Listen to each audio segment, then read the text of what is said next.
Disturbing scenes of gunfire, burglaries, robberies, carjackings at all hours.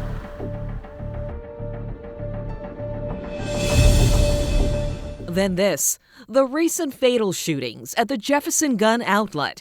A customer opened fire inside the business. I believe without a doubt he was looking to shoot more people until he ran out of bullets. The sheriff says it erupted when an employee told Joshua Williams he could not have his loaded gun inside the store. It's a standard safety rule at such stores. Loaded firearms are only allowed at the firing range. But the sheriff says Williams responded by flipping out.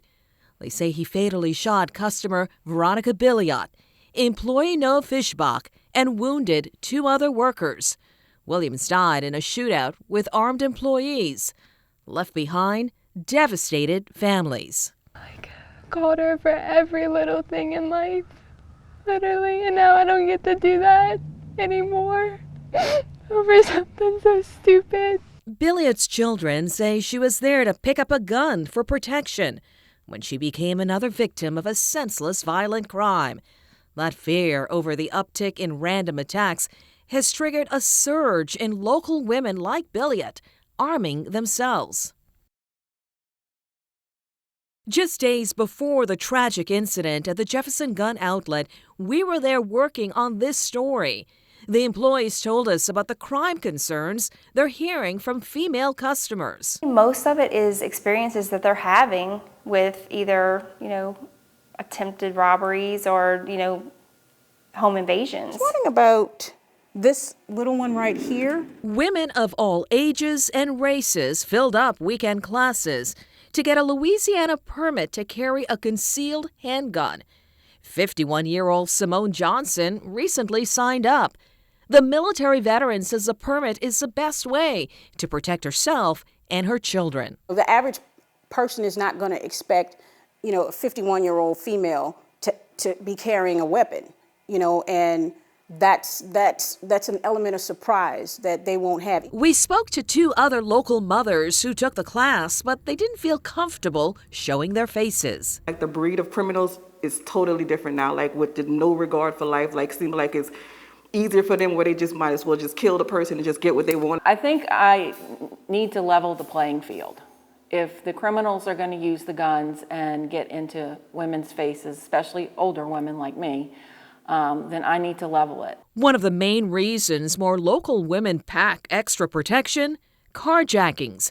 In New Orleans, carjackings grew 90% in 2020 compared to the average of the previous 4 years, according to the Metropolitan Crime Commission. I feel like women are targets. At the Shooters Club firing range, this 77-year-old already has her concealed permit.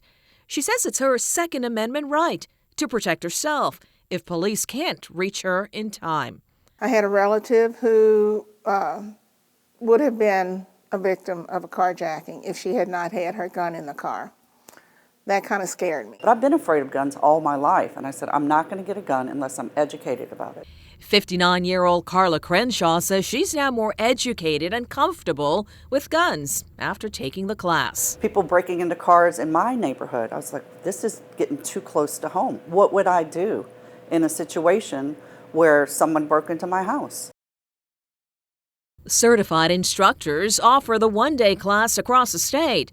While Louisianians can carry a gun openly, to keep the firearm concealed, they have to pass the class and a state police criminal background check. Class instructor Mark Shreve with GunSmart NOLA says knowing the law is crucial for gun owners. People think, well, if someone's on my property, I can shoot them. Well, in Louisiana, no, you cannot use deadly force to defend property. It's all about yourself. You can defend yourself or others, but you can't defend property. It's here at the range. They've got to demonstrate. They've got the firing skills to meet the state's requirements to pass this class. They've got to show they know how to safely handle a gun by loading it. You also have to hit the required spots on your target. So let's take a look at how I did today. This is where I ended up hitting, but to pass the course, you have to hit anywhere within this silhouette. You should be the best you absolutely can be, especially because the range is going to be a safe, controlled environment. That's where you're going to have to perform your best. If you can't perform your best here, or you can't perform ideally here, there's no way that's going to translate into a real-life application. He says only a lot of practicing improves your skills. For the local women seeking safety and security, the attack at the Jefferson Gun Outlet is a reminder crime can strike anywhere. They say their guns are a last resort, but they will use it if necessary. If someone is threatening me, or of course my kids, then yeah, if I have the means, then I'm going to use it. If that can't be avoided, then I'm going to stand my ground and let them know this is not the place to come. Liz Reyes, Fox 8 Local First.